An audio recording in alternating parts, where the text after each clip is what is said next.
Hey everyone, welcome back. Ready for another deep dive? Always. What are we exploring today? Well, today we're getting into some pretty profound stuff. We're tackling the concept of freedom. Freedom, huh? Always a good topic. Right.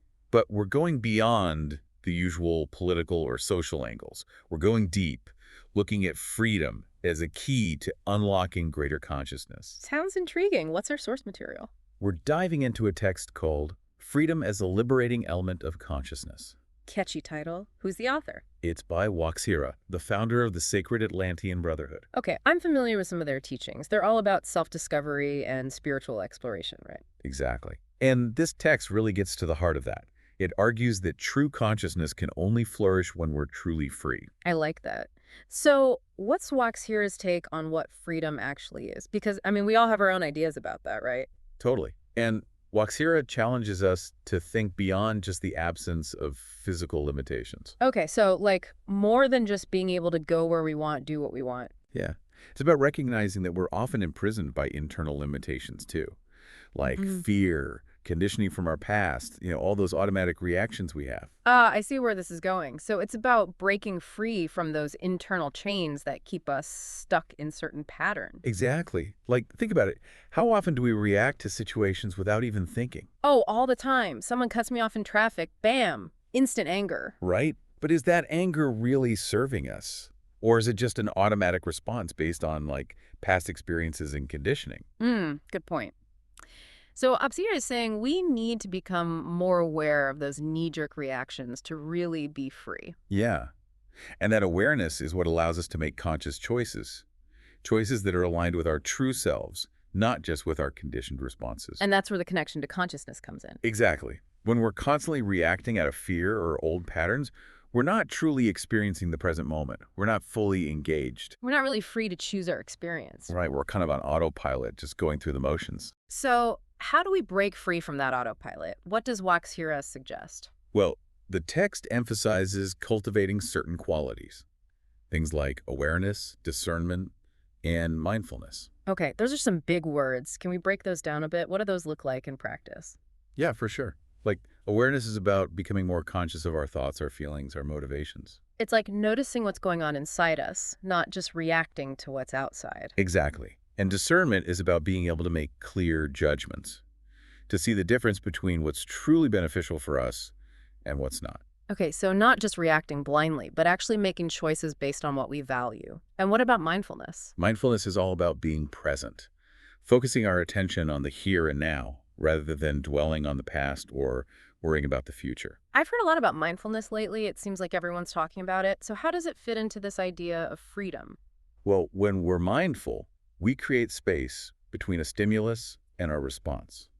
We're not just automatically reacting. We have the freedom to choose how we respond. That makes a lot of sense. And it's like once we create that space, we can actually learn from our experiences, right? Exactly. Waxhira talks about this too, the idea that freedom allows us to see every experience as an opportunity for growth. I like that. So instead of seeing challenges as things to avoid, we can use them to learn and evolve.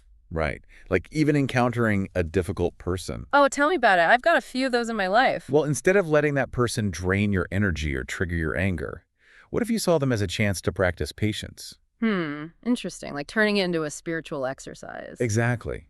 And that's the power of freedom. It allows us to choose our perspective, to see the opportunity in any situation. I'm starting to see how this all connects. So we've talked about the individual aspect of freedom, but what about the role of community? Waxhira mentions the Sacred Atlantean Brotherhood a lot. How do they fit into all of this? The Sacred Atlantean Brotherhood really embodies these principles of freedom and consciousness.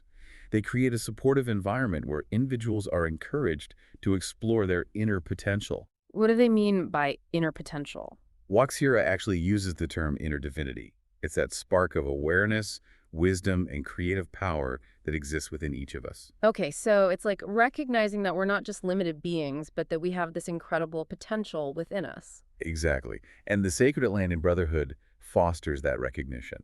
They encourage individuals to connect with that inner divinity and to see it reflected in others too. That makes sense. It's like having a community that supports your growth and reminds you of your potential can make a huge difference. Absolutely. And this ties into another point that WaXhira makes, the link between freedom and compassion. Oh, I'm interested to hear more about that. How does freedom lead to compassion? Well, as we become more free ourselves, free from our own judgments and limitations, we naturally extend that same grace to others.